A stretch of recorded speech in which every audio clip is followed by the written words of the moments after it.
Hi, I'm Commissioner Jim Baker of the Vermont Department of Corrections, and formerly the Director of the Vermont State Police and the Police Chief in Rutland City, Vermont. More importantly, I'm part of the Vermont first responder community. EMS, fire, law enforcement, dispatch, corrections. We're all tired from the constant stress.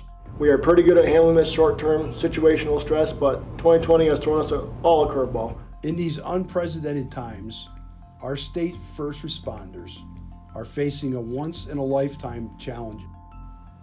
While we may have different jobs and uniforms, we are united in the critical role we play in our fight against COVID-19 and the safety and security of our communities. A piece that I have learned to deal with more is my mind. A lot of things are racing through my mind every single moment of every single day. Not just about the job, but about what is coming next, what might I bring to my family, things like that. We're finding ourselves in a new normal that doesn't feel normal. Our fight against the coronavirus has created incredible changes in how you perform your jobs, an increased threat to your personal safety.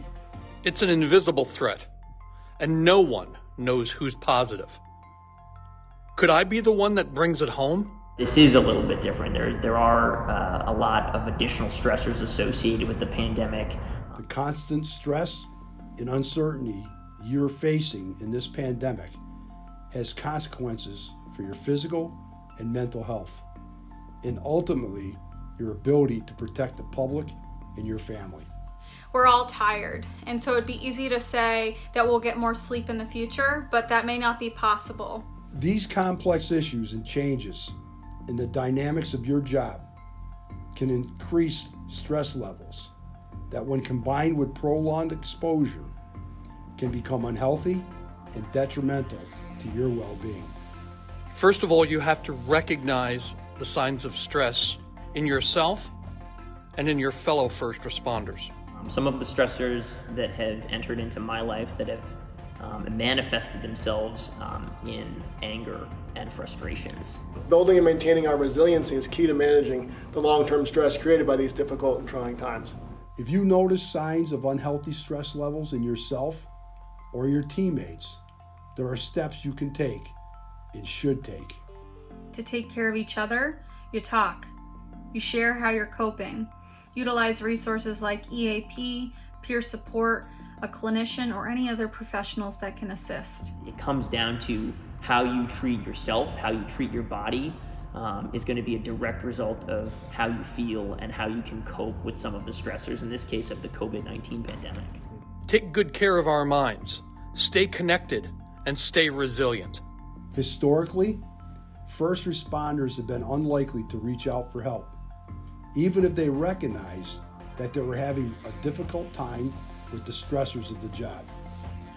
But today, cultural changes and experiences have made reaching out for help a new norm. There are resources available to anyone who may need them. COVID has put us in a position where we feel maybe even more isolated or alone than ever. Know that you're not alone and that it's okay to ask for help. More importantly, it's okay to not feel okay. Utilize resources like peer support or lean on another family, friend, or someone that you trust. Some of the key components of resiliency are getting enough sleep, exercising, practicing self-care, physical and emotional, knowing your purpose, the job, and why you get up in the morning. Focus on the positives, practicing mindfulness, and maintaining positive relationships. And if you're concerned about someone urgently, call 911 to get some help. Regarding peer support programs, if it gets to the point where it goes beyond an informal peer support level and you recognize that that person needs something a little more formal, the state of Vermont, the Department of Health actually has a website available for all first responders that lists a ton of excellent resources. In this new normal of the pandemic, it's even more important for you as a first responder to acknowledge how your job and personal life has become more complicated and more stressful. If you are struggling, please reach out to someone you trust or one of these resources. And when this pandemic is over, we will still need you at your best. We know you are tired, but know you are not alone.